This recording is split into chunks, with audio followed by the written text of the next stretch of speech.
Hola a todos, continuamos con esta primera temporada de Ríos de la Res a través de un tercer capítulo sobre el apasionante campo de la filosofía de las matemáticas. Este área dentro de sí presenta, posiblemente a sorpresa de muchos, cuestiones que nos remiten hacia este tema que nos preocupa tanto, la realidad. De nuevo contamos con Gerardo y con César como conductores del programa y recordamos la posibilidad de contactar con nosotros a través de las redes, así como a través de los enlaces presentes en la descripción del capítulo. Pero más aún, para ayudarnos a arrojar algo de luz sobre esta compleja cuestión, contamos con un entrevistado muy especial, Óscar Pérez Lora. Un saludo, Aurora, gracias por la presentación. Óscar Pérez Lora es graduado en Economía y en Filosofía, es máster en Filosofía y actualmente se encuentra realizando un doctorado en Filosofía investigando el área de la filosofía de las matemáticas en la Universidad Nacional de Colombia. Sus principales áreas de investigación son, como ya hemos adelantado, la filosofía de las matemáticas y la filosofía de la ciencia. Es un buen conocido por nosotros, pues participó en la segunda temporada del Seminario de Realidad y Proceso, así como estuvo presente en calidad de expositor en el primer Congreso de Filosofía Fundamental, el cual tuvo lugar en Málaga. A propósito de esto, y ya que estamos en abril del 2023, aprovechamos para adelantaros que el segundo Congreso de Filosofía Fundamental tendrá lugar este junio, pero esta vez la sede será en Madrid. Damos la bienvenida a Óscar, al podcast y también a nuestra zona horaria, pues recientemente se ha mudado a Granada desde Bogotá. Muchísimas gracias por estar con nosotros. Óscar, me gustaría que iniciáramos la entrevista y nos dijeses cómo llegaste a interesarte por la filosofía de las matemáticas y cuál es el ámbito que captó especialmente tu atención dentro de este rico campo de estudio. Bien, César, bueno, muchas gracias primero por la invitación y por invitarme al podcast. Y bien, no, pues ya en términos de lo que me preguntas, digamos, fue bastante curioso porque yo inicialmente no tenía un interés por la filosofía de las matemáticas y el interés vino más que todo por el lado de Spinoza. Yo ya venía en el pregrado cuando estaba estudiando filosofía, me empecé a interesar en la filosofía de Spinoza y ir como tratando como ciertos temas. Y una cosa que me llamó la atención de él, pero más como una curiosidad fue, bueno, ¿y por qué ética demostrada en modo geométrico? ¿O por qué especialmente geométrico? ¿Por qué no aritmético, cierto? De modo aritmético y no, ¿y por qué geométrico? Entonces, digamos que a partir de esa pequeña como pregunta que tal vez no sea como muy relevante, pero sí como de curiosidad, me empecé a interesar por las matemáticas y tuve la oportunidad de ver un seminario justamente en la Universidad Nacional con el profesor Fernando Salamea, un seminario en filosofía de las matemáticas, donde pues ya él exponía un poco más su visión acerca de la filosofía de las matemáticas, otro acercamiento. Yo había tenido un acercamiento a la filosofía de las matemáticas, pero desde un punto de vista más analítico. Y digamos que desde esa perspectiva no logró engancharme, pero desde otra perspectiva que estaba más en una filosofía más sintética de las matemáticas, sí digamos que tuve como ya al inicio en la introducción propiamente dicha a la filosofía de las matemáticas y bueno, y de ahí me empecé como a interesar más en el tema. Pues muy interesante todo esto que comentas. Y bueno, también quería preguntarte en la línea de tus investigaciones, vemos que a veces te preguntas por la relación decisiva que habría entre la filosofía y las matemáticas como campos. Ya solo cabe recordar la inscripción presente en el frontispicio de la entrada a la Academia Platónica: no entre nadie ignorante en geometría. No obstante, también, bueno, se puede observar que esta relación va variando históricamente y que llega a tomar cierta forma en parte por la especialización de las disciplinas. En consecuencia, ¿cómo estimarías tú actualmente que es la relación entre la filosofía y las matemáticas? ¿Consideras que entre ambas hay mucha distancia en sus consideraciones sobre las cosas, sobre el mundo? Y por último, y perdón por la extensión de las preguntas, ¿considerarías que sería posible aproximar ambas reflexiones? Hola Aurora, no, bueno, gracias por tu pregunta. Y sí, bueno, es una pregunta compleja, pero yo creo que, bueno, la respuesta como corta sería sí, y siempre la va a tener como esa relación entre filosofía y matemáticas. Y tal vez un poco la respuesta larga sería también la necesidad de ver cómo se ha hecho como una cierta brecha o diferencia entre la filosofía y las matemáticas. Como le comentaba César, pues inicialmente yo me había enfocado más como en un primer acercamiento fue a partir de la filosofía analítica que no me llamó la atención y considero que desde la filosofía, sobre todo del siglo XX, mediados del siglo XX para acá, sí hay como hay una ruptura entre la filosofía y la matemática. Eh, y es muy curioso porque aquí yo creo que hay temas de la Segunda Guerra Mundial que impactaron este tema de la siguiente manera. Y es que en Francia, durante la primera mitad del siglo XX, se erigieron como figuras muy importantes de filosofía de la matemática, como Jean Cavelier, Laumann, Brownrigg, si no recuerdo mal si digo bien su apellido, fueron filósofos que eran muy amplios y tenían un interés muy especial por la filosofía de la matemática, pero, por ejemplo, en el caso de Lautmann y Caballés, ellos participaron en la resistencia francesa y fueron capturados y muertos. Pero murieron muy jóvenes, a los 33 años, en sus 30 apenas murieron y digamos como que su obra no tuvo mayor impacto. Mientras que la línea un poco más anglosajona sí tuvo como un desarrollo que es más la analítica. Y creo que sí hay, a partir de la filosofía analítica, sí hay una ruptura entre filosofía y matemáticas. Tal vez, bueno, alguien de filosofía analítica seguramente me respondería que no, bueno, daría tus argumentos, pero lo digo en el sentido de que se empezó a ver la matemática, incluso hay una frase pues, muy conocida de Russell, que la lógica es la infancia de la matemática, que de alguna manera la matemática descansa sobre la lógica y un poco esta idea de la filosofía diga que la matemática se puede reducir a la lógica. Y creo que eso ha generado pues como una ruptura entre filosofía y matemáticas, porque la filosofía entonces ya empezó a abordar la matemática desde un punto de vista lógico, ¿cierto? Un poco reduccionista, tratando de reducir la matemática y no abordando como esa riqueza del pensamiento matemático. Si uno mira a otros autores, por ejemplo, como Laumann, Caballés o incluso matemáticos como Poincaré, digamos que hay una riqueza, hay un pensamiento en la matemática, ya no podemos reducir la matemática a una simple formulación lógica, sino que la matemática en sí misma es un pensamiento y que como pensamiento sería un objeto de la misma filosofía y digamos estaría como muy brincada con la filosofía porque sería expresión misma del pensamiento.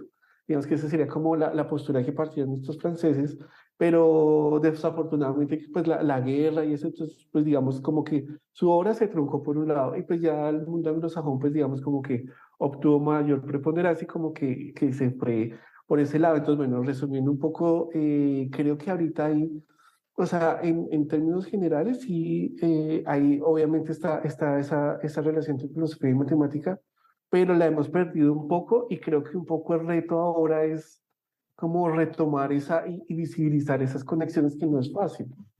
Porque, y bueno, ya aquí termino y no es fácil porque la matemática se ha complejizado en el último siglo de una manera sin precedentes. Entonces, claro, en la época de Platón o bueno, más cercanos, tal vez en la época de Kant o Descartes o Leibniz, que también hubo como una relación muy rica entre filosofía y matemáticas. Durante el último siglo la matemática ha tenido unos desarrollos pues sin precedentes, que los mismos matemáticos ya no hay ningún matemático pues que pueda abarcar todos los temas. Entonces eso también genera una dificultad muy grande como desde la filosofía podemos llegar a abordar esa relación entre filosofía y matemáticas. Creo que ese es el reto que quedaría hoy como para preguntarnos cómo abordamos esa riqueza y que eso es lo importante, y es como no vamos a reducir la matemática a unas expresiones lógicas, sino que queremos ver la matemática en su diversidad y en su expresión más rica, pues también así mismo es más difícil. Bien, Oscar, muchísimas gracias por la respuesta. Así como hay una posibilidad de aproximar estas reflexiones y así al tiempo, como tú dices, que hubo eh, una especie de predominio de ese enfoque, digamos, de la filosofía anglosajona, la filosofía analítica, que partía de una cierta reducción de la matemática a la lógica y que la matemática hoy se ha complejizado y crecido mucho más. Al igual que hay esa cierta afinidad, podríamos decir que hay algunos aspectos que podríamos decir, pues separan realmente a la matemática de la filosofía.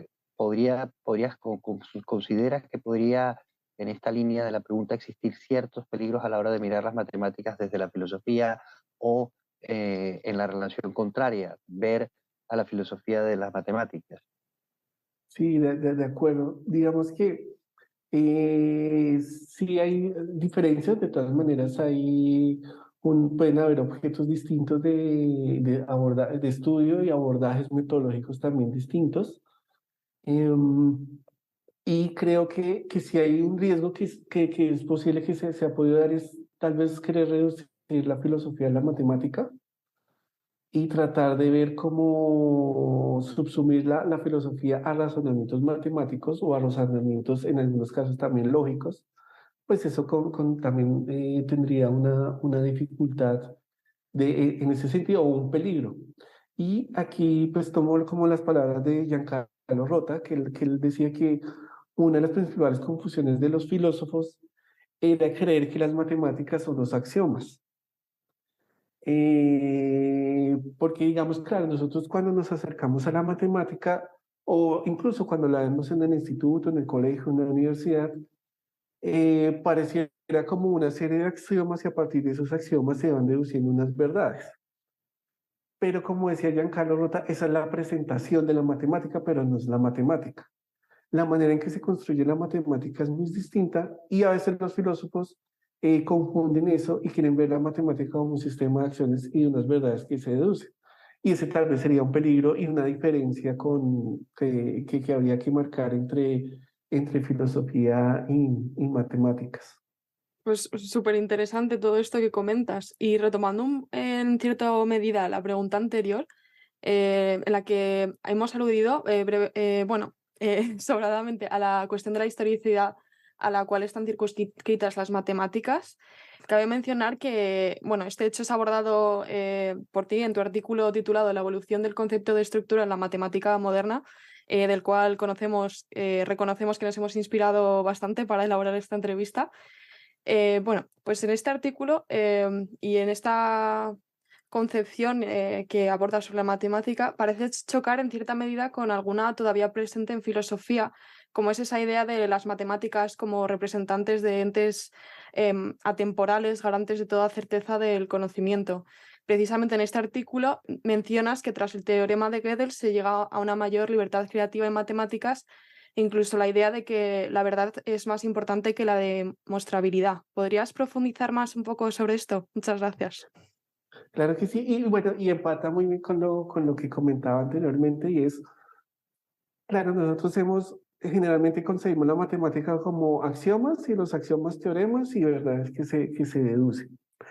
Em, Sin embargo, hay no todo lo interesante, tal vez lo que podemos ver con el teorema de Gödel es que no toda verdad puede llegar a ser demostrada en un sistema axiomático. Es decir, tenemos verdades matemáticas que no pueden ser demostradas ni verdaderas ni falsas.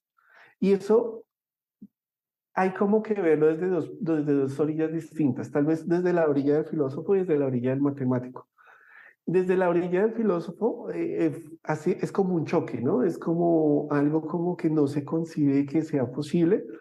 Incluso Javier de Lorenzo, pues, que es un muy destacado pues, filósofo español también de la matemática, él también como que pone entre comillas lo de crisis, ¿no? Lo que se habla de la crisis de las matemáticas a partir de lo de Gödel, de principios del siglo XX, y es como pensar que Gödel significó como una crisis en el sentido de que ya no todo se puede demostrar, entonces como que hay como cierto vacío en la matemática.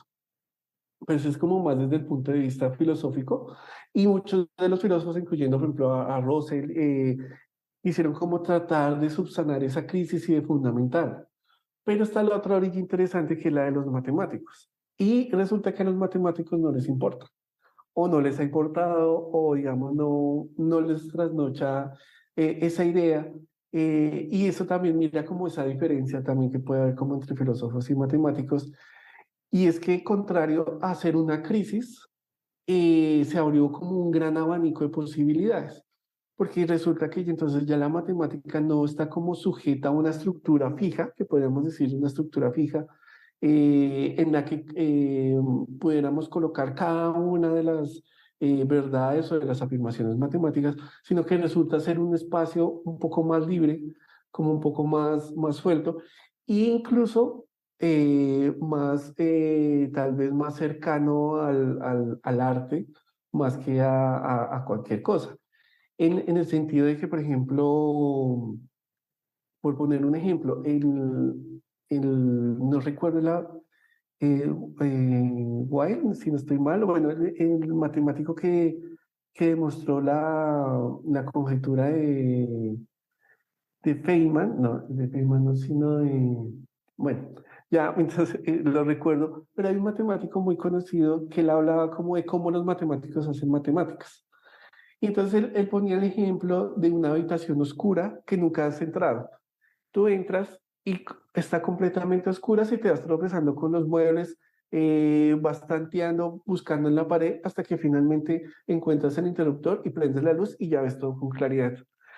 Entonces, me gusta esa analogía que hacen desde quienes hacen matemáticas, en el sentido de que la matemática no se constituye como una serie de pasos estrictamente lógicos y seguidos, sino que hay cierto sentido, cierta búsqueda, cierto perderse, cierto error, cierto volver, ¿cierto? Que es distinto como uno se puede imaginar a las matemáticas, como algo ordenado. Claro, ya cuando se llega a un resultado, que es con lo que él dice, ¿no? Cuando yo prendo la luz y, veo todo ya claro y ya lo veo, ya es la parte de axiomatizar, de, bueno, entonces tomo estos axiomas y deduzco de esto y así. Pero antes de eso hubo todo un proceso creativo que muchas veces no es lineal, no es muy claro, y que puede llegar a ser oscuro. Entonces, en esa medida, el, el teorema de Gödel también fue como una manera de liberar a las matemáticas. ¿Por qué? Porque, por ejemplo, realmente el teorema de Gödel responde como a dos proyectos muy concretos, al de Russell y Weishaupt y al proyecto de Hilbert.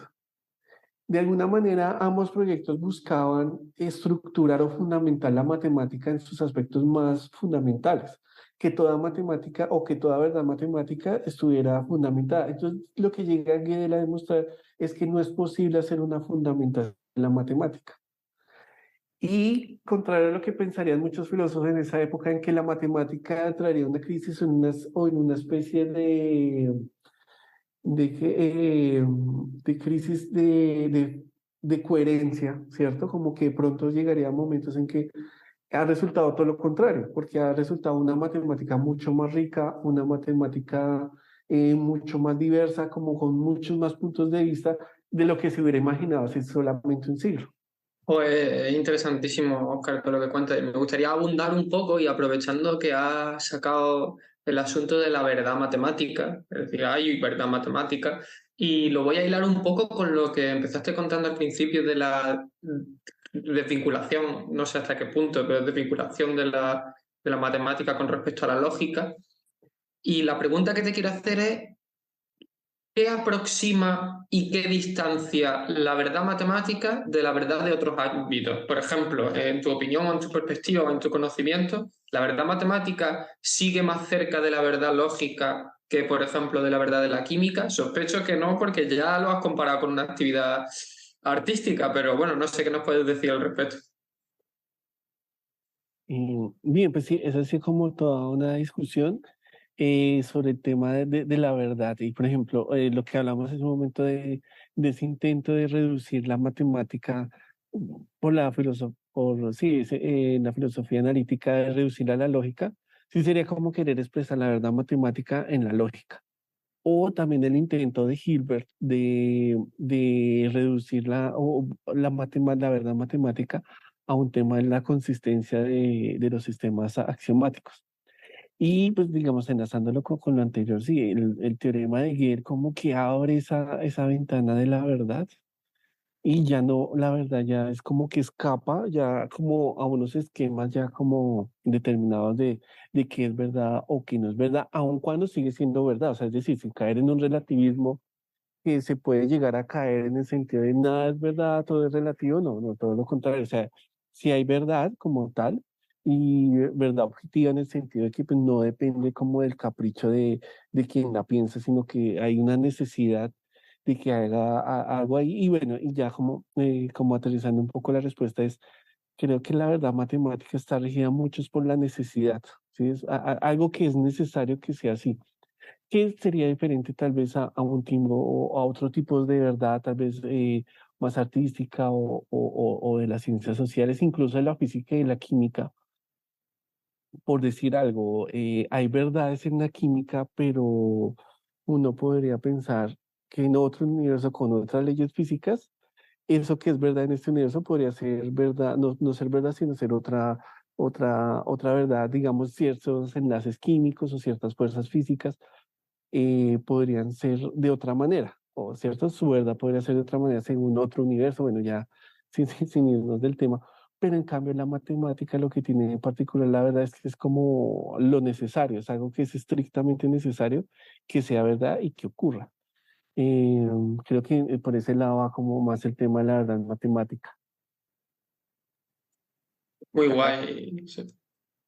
Es muy interesante, ¿eh? Fíjate, esto tiene una cierta relación con cuando nosotros nos hacemos estas representaciones acerca de lo que es la matemática y la realidad. Fíjate que es habitual eh, a veces tener una especie de comprensión determinada por una cierta imagen platónica, ¿no? Y pensar que apreciar las matemáticas o pensar las matemáticas es forzosamente pensarlas desde ese esquema más axiomático, y parece que si uno pone la atención allí, eso conllevaría un menosprecio por la observación de la realidad. En este contexto que un poco sugería tu anterior respuesta, ¿cómo se inscribiría el realismo en el contexto de la filosofía de las matemáticas? Uy, bueno, sí, también es como toda una discusión el tema de hasta qué punto ese platonismo podría aún seguir vigente o no. Digamos, pues ahí yo retomo un poco ya las ideas de Albert Laumann. Él justamente hablaba como de un platonismo ingenuo y de un platonismo, digamos, más informado. Ese platonismo ingenuo sí es como considerar que hay como ciertos objetos matemáticos independientes de la realidad y que están como por fuera, sino tal vez como un realismo de pensar de las matemáticas y tal vez como con lo que hablamos hace un momento con la necesidad, ¿no? Como con lo necesario. Si aún en la realidad hay, digamos, lo que hablamos hace un momento como de la física, ¿no? Pueda que hayan otros universos con una física distinta o con una química un poco diferente, pero aún así si hay universos distintos con distintas leyes físicas, aún aplicaría ciertas necesidades, ciertas leyes necesarias o ciertas estructuras necesarias. Entonces, por ejemplo, ahí tal vez creo que podría caber un poco, pensar un poco ese realismo matemático en el sentido de que aún de todo lo que puede ser contingente, siempre hay como algo que es estrictamente necesario.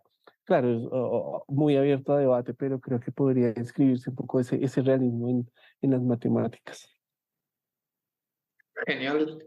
Esto me obliga un poco a preguntarte sobre qué consideraciones hay que tener sobre el estatuto de realidad de las cosas matemáticas. Y digo cosas porque acompaño esto de otra pregunta. ¿Ves bien llamarlo objeto matemático, realidad matemática, ente matemático o qué? Ya, pues sí, en principio sí hay una objetividad como de la matemática, en el sentido de que, vamos a poner el ejemplo de los números irracionales, que curiosamente el título de irracional un poco es como despectivo, ¿no? Como es algo que no es racional, como que no entra.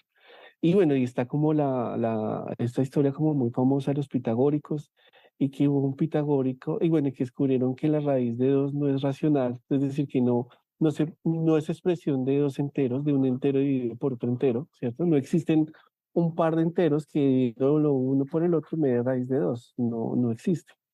Y entonces es interesante porque aún en el esquema pitagórico que no existían esos números, que no podían ser, aún en ese esquema surgió la necesidad de raíz de 2. Entonces sale como algo objetivo, como algo independiente del matemático. Incluso esos propios prejuicios por ejemplo, los pitagóricos tenían el prejuicio de que solo los números enteros y racionales eran como los números, y de alguna manera el hecho de que entre los números naturales se salía, de alguna manera como que se rompieran los números naturales y salieran a otra realidad son ahora los que llamamos irracionales. De alguna manera muestra que hay como, o sí hay una realidad como matemática hasta cierto punto independiente de quien las piensa. Entonces de ahí tal vez el tema también de que sí podríamos estar hablando como de una realidad y de objetos matemáticos como tal y que tienen como su propia existencia. Y además que es muy interesante porque en la historia de la matemática, hasta el siglo XIX, Gauss, que es digamos el último matemático clásico, un poco el juego de los matemáticos era construir objetos matemáticos. O sea, digamos, como un objeto matemático existía en la medida en que se podía construir. Si de alguna manera yo lo podía calcular y lo podía expresar es porque existía, y si no lo podía es porque no existía. Con Évariste de Galois, que ya es entrado el siglo XIX, hay como un cambio de paradigma en el sentido de que ya no tanto interesa cómo construir el objeto matemático, sino estudiar las condiciones de posibilidad de ese objeto matemático. Entonces, un poco ya los objetos empezaron como a entrar en el sentido de si es posible que exista ese objeto, de alguna manera existe, ¿cierto? Si no hay algo que me diga que no puede existir, entonces sí existe y ya no me interesa tanto construir ese objeto o hacerlo o calcularlo como tal, sino ya es entender cómo, qué condiciones hacen que sea posible o no sea posible. Que ese sería como el sistema axiomático de distintas teorías. Entonces, cada sistema axiomático como que genera unos objetos o la posibilidad cierta que existan ciertos objetos y también vetan la existencia de que existan otros objetos. Entonces, es como muy interesante porque entonces hay una objetividad en el sentido de qué es posible y qué no es posible. Y enlazándolo al inicio con lo que hablamos como ese intento de reducir en la matemática la lógica, es, es que, por ejemplo, cuando se construyen esos sistemas axiomáticos, como que no hay algo a priori que me diga, eso es así, sino que es en el mismo estudio de ese objeto matemático que me da esas propiedades. Y ya cuando me da esas propiedades, sí, yo ya llego y lo axiomatizo y lo ordeno, pero no hay como algo a priori que me diga que eso es posible o no es posible, sino que dentro de lo que es como la matemática actual, un poco la investigación va en ese sentido, como que hay un objeto matemático y no sé, bueno, ahí pues no soy matemático, escapa un poco, pero digamos en las tesis doctorales o eso es como estudiar, bueno, este objeto matemático lo va a estudiar, qué condiciones cumple, qué propiedades tiene, como casi un poco un geólogo que va y estudia ya un terreno determinado, pero no tiene nada a priori, sino que tiene que ir a terreno como a estudiar. Entonces, la matemática lo interesante es eso, como esa realidad, como ese objeto, es que ya el matemático tiene que ir como a ese objeto en concreto y estudiar sus propiedades. Y no hay nada como a priori que le diga, ay, este objeto lo puedo reducir a esto, no, sino que ese objeto como que tiene su propia realidad, pareciera como si tuviera su propia realidad. Y dentro de esta realidad de los objetos matemáticos, ¿dirías que pueden distinguirse estructuras en los mismos? Y también si quizás en esas estructuras se puede percibir un cierto factor dinámico. Y bueno, esa pregunta es muy interesante porque justamente, eh, digamos que después justamente de los teoremas de Gödel, eh, digamos que hay dos lógicas. Bueno, me voy a devolver un poco como para explicar bien la respuesta. Hay como dos lógicas. Una lógica que tal vez ha sido más cercana a los filósofos, más de anglosajona, pero sé también desde la matemática se ha desarrollado su propia lógica, ¿no? Que es lo que conoceríamos hoy como lógica matemática.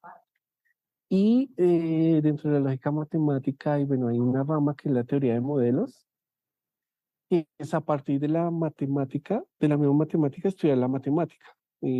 Y entonces justamente apunta a eso, como al estudio de ciertas estructuras matemáticas. Entonces lo interesante, por ejemplo, de la teoría de modelos es que, por ejemplo, si bien así como ese momento decíamos, bueno, este objeto tiene su estructura, tiene sus propiedades, yo cómo lo estudio.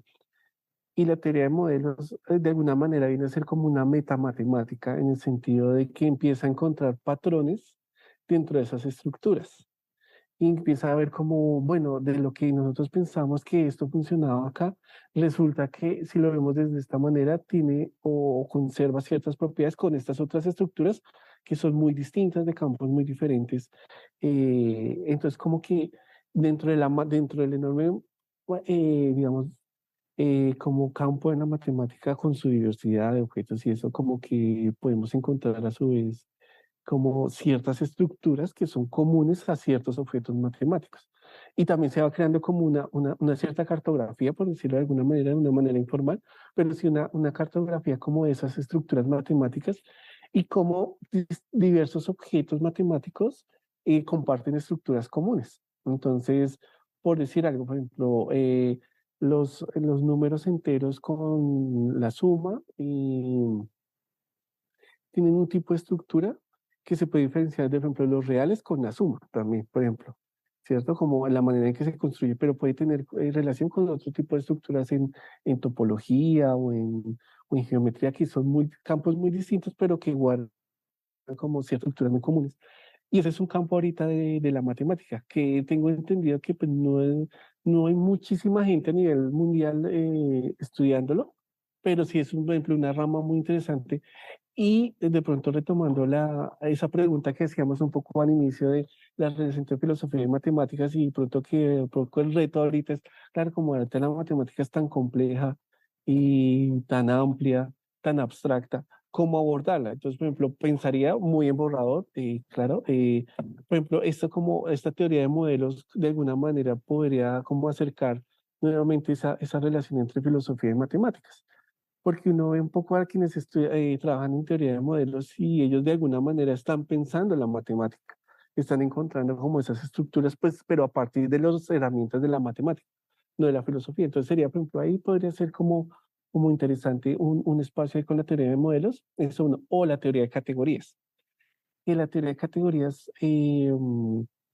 también es una rama de la matemática que también empieza a ver las matemáticas desde otro punto, como desde otro punto de vista, y también empieza a ver como esas relaciones. Entonces también se podría hacer otro enfoque complementario, como que desde los filósofos nos podríamos llegar a empezar a abarcar la matemática. Genial. Y bueno, antes te pregunté por la verdad matemática y su distancia o cercanía con respecto a otras verdades. Y ahora también en la línea de la idea de estructura y siguiendo el artículo tuyo, la evolución del concepto de estructura en la matemática moderna, que ya mencionó antes Aurora, tú ahí hablas de estructura matemática y estructura física. Y en algún momento tú también, pues, citando a este autor, Lautman, creo que has dicho, ¿no? Que lo citas bastante, pues hablas parece que hay una cierta correspondencia, no es esa la palabra, pero entre estructura física y estructura matemática no se sabe muy bien por qué, tal cual. En cualquier caso, la pregunta que yo te quiero hacer es, en este caso, en la relación no de la verdad, sino de la realidad matemática con respecto a otras realidades. ¿Cómo lo enfocas o cómo lo ves o cómo lo analizas tú? Ya, pues hay como un proceso como muy interesante entre matemática y realidad y esto de la física y cómo se ha venido como aplicando. Y es que resulta un poco paradójico, pero también muy interesante, es que a medida que la matemática se hace más abstracta, como que encuentra más caminos de aplicarse a la realidad, o como que encuentra más, sí, como más conexión con la realidad. Bueno, como un caso como, bueno, muy general, por ejemplo, los de los números imaginarios. Otra vez, además que es curioso, por ejemplo, este también es un nombre despectivo, como de los irracionales, como, eso no es irracional, esto no existe, no tiene sentido. El de los imaginarios también fueron un poco como números imaginarios que no existen, nos los estamos imaginando. No es conocimiento, es imaginación. Y resulta curioso porque realmente es como desde el Renacimiento ya se empezó a trabajar los números imaginarios, pero los primeros matemáticos lo hacían más como una especie de curiosidad matemática, más como de un fenómeno, pues algo como casi como un juego mental que no tenía relación pues con lo real, porque justamente ahí está su nombre. Y, pero resulta que, bueno, se hizo como la matemática de los números imaginarios y ya después en la física el tema de los números complejos, pues que están formados con los números imaginarios, pues resultó de una enorme utilidad y de una enorme aplicabilidad.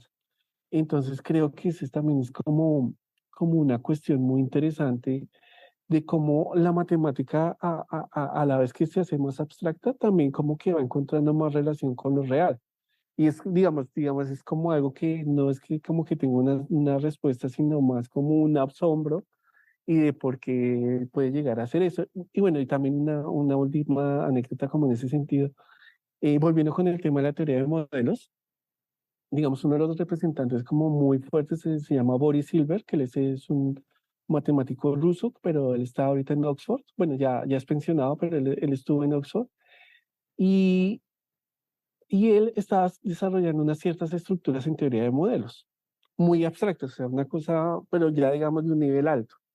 Y él está como en que se conoce como la tricotomía de Silver.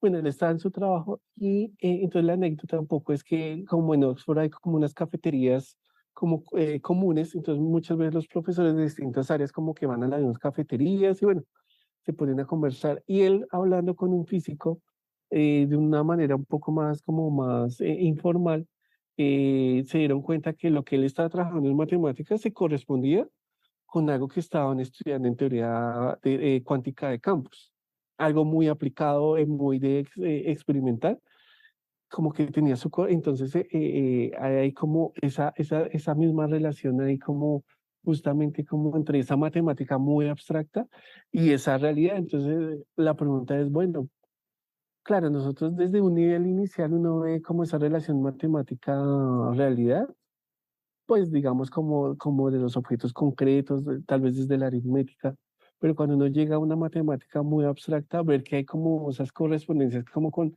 las cuestiones más fundamentales de realidad. Entonces creo que hay una conexión que sí sería como interesante explorar o que está por explorar. Oscar, muchísimas gracias por tus respuestas.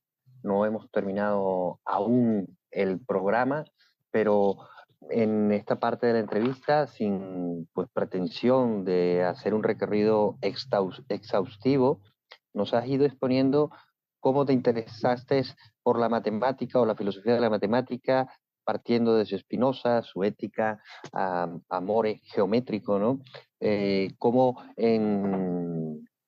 se va haciendo, se va abriendo una brecha entre las matemáticas y la filosofía, sobre todo por esa lectura de la filosofía analítica que reduce un poco las matemáticas a ese aspecto axiomático o a esa lectura meramente lógica, como si fuese la fundamentación de la matemática, como allí el teorema de Gödel, perdón, pone un poco en crisis esa idea fundamentadora por parte de los filósofos, pero abre a los matemáticos un amplio campo, digamos, de creatividad. Allí te preguntábamos, pues, por la verdad de la matemática en comparación a otro tipo de verdades. Hablamos también y nos dabas algunas ideas en torno al realismo de las matemáticas. Y luego esta última pregunta que iba también en la línea de las estructuras en las matemáticas y nos has puesto un poco al día de las investigaciones que se están haciendo y las teorías que se utilizan para estudiar las estructuras de las matemáticas. Sin duda nos quedamos con ganas de conversar mucho más. Tendremos que volverte a invitar cuando vayas avanzando en tu investigación y nos puedas ir comentando pues los pasos que has ido dando, los avances que has realizado y sería para nosotros un placer poder volver a tenerte aquí como huésped, como invitado, ¿vale? Ahora le doy la palabra a César, que quería presentar algunas preguntas de parte de los oyentes. Efectivamente, abrimos nuestra sección de participación de oyentes. Como ya adelantó, bueno, ya dijo Aurora al principio del programa, podéis enviar vuestras preguntas enviándolas a nuestras redes sociales o a través del enlace que aparece en la descripción del podcast. Y bueno, en el caso de hoy contamos con dos preguntas, una de Andrés y otra de Felipe. La pregunta de Andrés, si nos la puedes reproducir, por favor. Hola, reos de la res, soy Andrés y mi duda es la siguiente. ¿Cuál es el estatus ontológico del número? E incluso ¿cuál es su relación con el problema epistemológico de los objetos matemáticos? En suma, lo que estoy preguntando es qué es el número y cómo podemos conocerlo. Muchas gracias. Bien, pues esa está también, bueno, es una pregunta muy compleja y como que, pero bueno, ¿qué podríamos decir acerca del número? Bueno, creo que dentro de lo que veníamos hablando, pues se pueden recoger como varias cosas. Y es que también en la matemática ha sucedido como un tránsito entre aritmética y geometría. Como que a veces se ve como al número como algo que es como lo real, como lo más relevante, tanto en la matemática como en la naturaleza. Y hay otras veces que ese número como que pierde relación y pierde importancia. Entonces me explico. Y vuelvo al teorema de Pitágoras. Em, digamos, dentro de los impactos de teorema de Pitágoras, ¿cuál fue? De alguna manera los pitagóricos consideran que el número era como lo más importante en la matemática y a su vez era la estructura de lo real, los números enteros. Pero cuando llegaron a lo irracional, eso, es decir, que ese número irracional yo no lo puedo expresar como el cociente o la razón entre dos números naturales. Entonces, de alguna manera, como que escapa, como que esa realidad escapa. ¿Porque es una realidad? Porque finalmente en la realidad nosotros podemos construir un triángulo rectángulo de un lado y hipotenusa de raíz de 2. A partir de los números naturales no lo puedo expresar, pero geométricamente sí lo estoy expresando. Y en otras palabras, ¿qué quiere decir eso? Que la geometría pareciera más potente que la aritmética. Entonces, de alguna manera, digamos, las consecuencias del teorema de Pitágoras, bueno, de la raíz de 2, es que se consideró por mucho tiempo que la geometría era como superior a la aritmética en términos de realidad. Entonces el número de tener un estatus ontológico y epistemológico como uno, el número es lo que nos da lo real, pues pasó como un segundo plano. Porque digamos de todas maneras, en geometría hay cosas que yo puedo expresar geométricamente, pero que no puedo expresar aritméticamente o a partir de los números. Igual eso es una cosa que también varió porque después vinieron las famosas geometrías no euclidianas, ¿no? Entonces, claro, entonces la geometría después de eso vino a ser el paradigma del conocimiento humano. Y digamos un poco ahí, ahí se respondía un poco la pregunta que yo hacía que me hacía con Spinoza de por qué no aritmético, al modo aritmético. Y era porque de alguna manera también en la época de Spinoza la geometría era como el máximo nivel de conocimiento, la geometría y no tanto la aritmética. Y eso, bueno, Kant, bueno, y había como toda una concepción que la geometría era como digamos, el máximo nivel de conocimiento, y bueno, y lo ya con la axiomatización que hace Euclides, entonces era como el pináculo del conocimiento humano, epistemológico y ontológico. Pero ¿qué pasa con las geometrías no euclidianas? Entonces, con las geometrías no euclidianas se rompe el quinto postulado de Euclides y se abren las geometrías. Entonces vino también como una pregunta filosófica y es, claro, yo cuando nosotros hablamos de la geometría euclidiana y de la geometría en general, nosotros la relacionamos con la realidad, casi como uno a uno, ¿cierto? Como lo que es real es geométrico y lo que es geométrico es real. Y de pronto vienen estas geometrías no euclidianas que son consistentes, que tienen todo el sentido, pero que son muy diferentes entre sí. Entonces viene un poco la pregunta, bueno, entonces, ¿cuál es real? Si tengo tres geometrías y todas son consistentes, entonces, ¿qué me asegura que una sea real y las otras dos no? Entonces la geometría ahí perdió el estatus, por decirlo de alguna manera, de máximo conocimiento y otra vez empezó como a aritmetizar, perdón, la matemática. Entonces la aritmética volvió a tener relevancia, pero después también, o sea, como que no se cumplió los estándares y bueno, entonces ha sido como un vaivén y ahorita digamos como que en la matemática actual hay como una combinación muy fuerte entre geometría y aritmética. Entonces ya como respondiendo un poco más concretamente a la pregunta del número y su estatus ontológico y epistemológico, pues es que ha tenido como sus momentos de variación y bueno, de, de, de, de estatus ontológico, por decirlo de alguna manera. Y bueno, y también pues creo que son los números complejos, los números reales, y es como ver que es como que se abre también un abanico dentro de todo lo que podemos llamar número, ¿no? Y viene también la pregunta de cómo estudiar el número. Entonces lo podemos estudiar a partir de la aritmética, estudiar a partir de la geometría. Entonces ya viene como una gran variedad pues, de abordajes de lo que podríamos llamar hoy número. Joder, qué respuesta más exhaustiva. Muchísimas gracias, Oscar. Vamos ahora con la pregunta de... Bueno, no sé si queréis decir algo, Aurora, Gerardo, al respecto. Yo es que me he quedado... No veas. Vamos a poner ahora No, la poco puedo pregunta añadir. de... Eso yo me queda igual. Ponemos ahora la pregunta de Felipe, la reproducimos. Genial. Buenas, me llamo Felipe y mi pregunta sería, ¿cómo es posible a nivel epistemológico y quizás metafísico que elementos que aparentemente son de categorías distintas, como los números reales, racionales, irracionales, imaginarios, se usen de forma coherente en una única operación sin tener en cuenta esa diferencia categórica que tienen? Muchas gracias. Bueno, pues sí, muy buena pregunta y es verdad, ¿no? Es que bueno, antes de responder a cómo en concreto, o una respuesta un poco más general, y es como en la matemática, de todas maneras, en la matemática hay como ciertas divisiones, ¿no? Lo que es geometría, aritmética, cálculo, topología, cierto análisis. Digamos que son campos más o menos diferenciados y que uno los diferencia con cierta facilidad. Y uno sabe que es una cosa y que es la otra.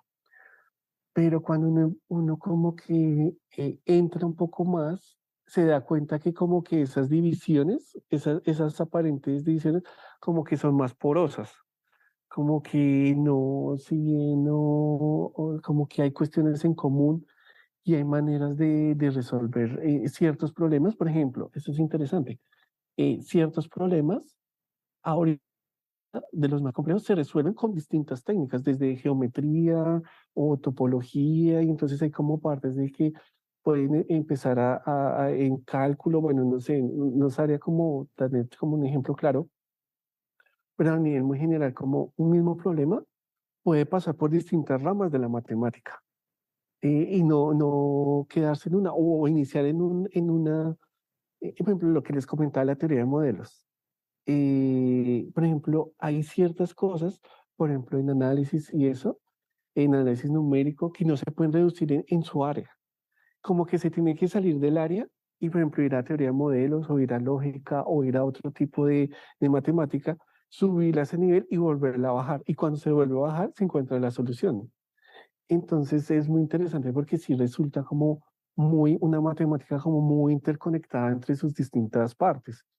Y ya, bueno, más concreto en la pregunta, sí, o sea, se ve como en muchas ecuaciones, como que como conviven como distintas tipos de números. Bueno, ahí está, bueno, creo que el ejemplo más claro es el de lo que llaman como la ecuación más bonita de la matemática, si no estoy mal, es la fórmula Euler, que tiene el cero, tiene el uno, que son números enteros, pero también tiene la exponencial y tiene pi. Y todo está formulada dentro de una ecuación muy corta. Entonces, digamos, quienes nos escuchen pueden buscarla ahí en internet. Es como si la ecuación más bonita de la matemática y seguro les saldrá.